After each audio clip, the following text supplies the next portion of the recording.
Blue voice की सभी दर्शकों को जय भीम।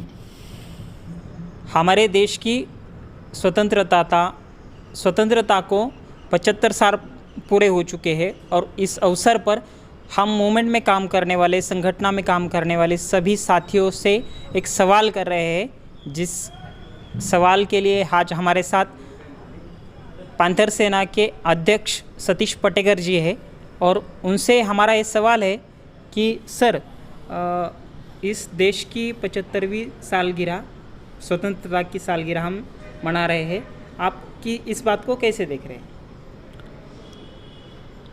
सबसे पहले मैं ब्लू वॉइस मीडिया हाउस के मेरे सहयोगी मित्र, उनके माध्यम से मैं सभी देशवासियों को देश की 75वीं सालगिरह की हार्दिक शुभकामनाएं और बधाई देता हूं। और आपने जो सवाल प्रस्तुत किया है, जो सवाल मुझे पूछा है, तो आज की 75वीं सालगिरह में मेरे नज़र से जब देखता हूँ तो मुझे दो चीज़ें नज़र आती हैं। आज जब हम देख रहे हैं कि एक पक्ष कह रहा है कि हर घर तिरंगा, बावजूद उसके जिस पक्ष ने, जिस पार्टी ने, जिन लोगों ने, जिन महापुरुषों ने स्वतंत्रता आंदोलन में बलिदान दिया, जान न्यौछावर कर दी, यहाँ का सामाजिक आंदोलन चलाया, राजनीतिक आंदोलन चलाया, समाज सुधार का आंदोलन चलाया, वो महापुरुष, उनका समाज, उनका संगठन आज 75वीं सालगिरह से बाहर था। और जिस संगठन ने इस देश का झंडा, इस देश का संविधान, इस देश की लोकशाही, इन सभी चीज़ों को नकारा और जिन्होंने अंग्रेज़ों की दलाली की, जिन्होंने अंग्रेज़ों को मुखबिर होके अंग्रेज़ों का साथ दिया, वो आरएसएस, वो भारतीय जनता पार्टी, वो मोहन भागवत और उस पक्ष का प्रधानमंत्री नरेंद्र मोदी, ये लोगों का आह्वान कर रहा है कि हर घर तिरंगा लगाओ। जिस पक्ष ने देश के आज़ादी के बाद कभी भी अपने मुख्यालय पे तिरंगा झंडा नहीं फहराया, जिस पक्ष के लोगों ने देश के संविधान को नहीं माना, उनका गोलवलकर गुरु कहता है कि इस देश के संविधान में और इस तिरंगे झंडे में 3 रंग है और 3 रंग अशुभ होते हैं, तो ये भारतीयों की मानसिकता पे बुरा असर करेगा। ऐसा कहने वाला गोलवलकर पार्टी आज देश में सत्ता में है और वो मोदी हम लोगों को आज देशभक्ति सिखा रहा है। तो मैं इस नज़र से देखता हूँ कि जिन्होंने आज़ादी की लड़ाई लड़ी वो लोग बाहर है और जिन्होंने अंग्रेज़ों के तलवे चाटे वो लोग आज आज़ादी मना रहे हैं। दूसरी बात ये मैं कहना चाहता हूँ कि मेरे मायने में क्या है। मेरे मायने में आज़ादी ये है, जब आज़ादी का आंदोलन चल रहा था, पूरी ज़ोर शोर से कांग्रेस इस आंदोलन में उतर गई थी, लेफ्टिस्ट पार्टियाँ थी, कुछ सुधारक पार्टियाँ थी। तब डॉक्टर बाबा साहेब अम्बेडकर ने पूरी ताकत से कहा था, उन्होंने अपनी बात रखी थी कि जब तक भारत में छुआछूत, जातीयता, धर्मांधता और वर्ण व्यवस्था को आप बेदखल नहीं करेंगे, हिंदू धर्म में सुधार नहीं करेंगे, सामाजिक सुधारणाओं का आप अमल नहीं करेंगे, उसके लिए कोई आप कार्यक्रम नहीं देंगे, तब तक राजनीतिक स्वतंत्रता इस देश में हमेशा असफल रहेगी। बाबा साहब ने ये बात हमेशा अंग्रेज़ों के सामने रखी।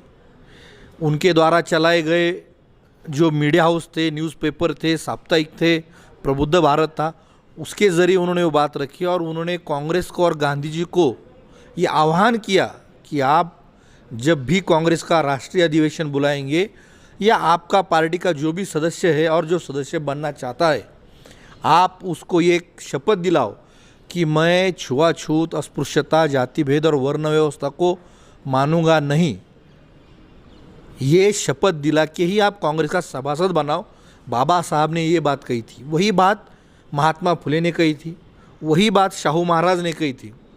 लेकिन उस टाइम के जो उच्च वर्णीय कांग्रेस विधायक थे, पक्ष के लोग थे, जो ब्राह्मण कम्युनिटी से आते थे, उन्होंने सामाजिक सुधार का विषय बाजू में रखा और राजनीतिक स्वतंत्रता का आंदोलन चलाया।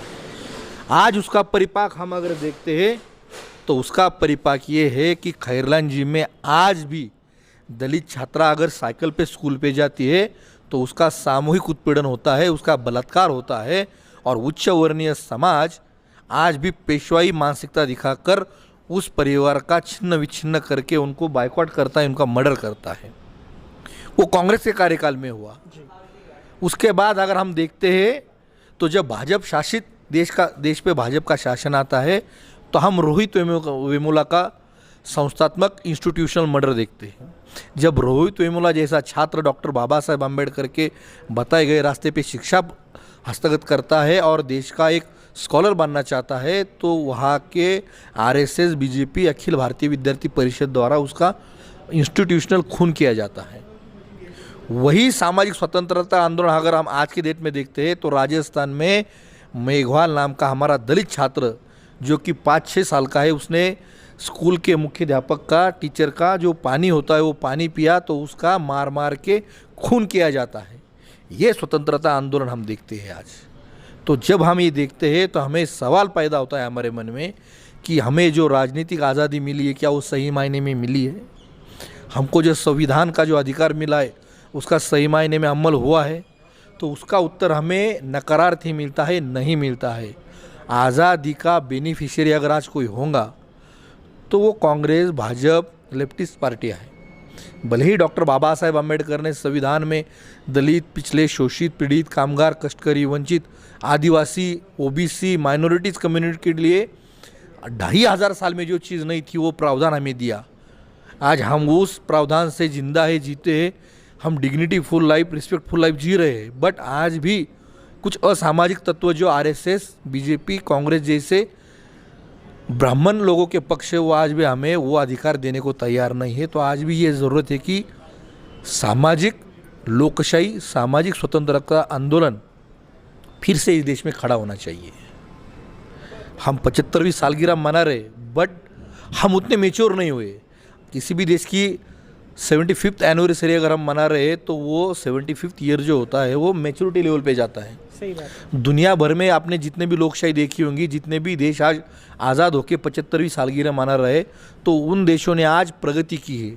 उन देश, कुछ देश यूरोपियन कंट्री में ऐसे थे वहाँ पे नस्ल भेद था, रंग भेद था और भारत में जाति भेद था। लेकिन उन देशों ने वो रंग भेद, वो छुआछूत पीछे छोड़ के आज वो डेवलपमेंट की राह पे चल रहे। बट भारत आज फिर से पीछे की ओर चल रहा है। तो ये आज़ादी का मायना और ये आज़ादी का मतलब दिखता है। दूसरी बात ऐसी है कि जब वो संगठन आज पार्टी सत्ता में है कि जो संगठन चाहता है कि इस देश का दलित, मुस्लिम, ओबीसी, क्रिश्चियन ये सेकेंडरी सिटीजन हो, उनको इस देश की संविधान मान्य नहीं, उनको झंडा मान्य नहीं, उनको कॉन्स्टिट्यूशन मान्य नहीं, लोकशाही मान्य नहीं, वो लोग आज सत्ता में हैं। तो ये स्वतंत्रता, ये लोकशाही, ये संविधान बचाने की लड़ाई हमको ये 75th एनिवर्सरी को सभी देशवासियों को, जो संविधानवादी है, जो लोकशाहीवादी है, जो बाबा साहबवादी है, जो स्वतंत्रतावादी है, जो सुधारनावादी है, जो परिवर्तनवादी है, उन सभी समूहों ने मेन अम्बेडकराइट पॉलिटिक्स आगे लेके जाने की कोशिश करना चाहिए। वही देश की स्वतंत्रता आंदोलन, राजकीय political independence, social independence, economical independence और सांस्कृतिक इंडिपेंडेंस आगे ले जाने की बात आज करनी चाहिए। धन्यवाद।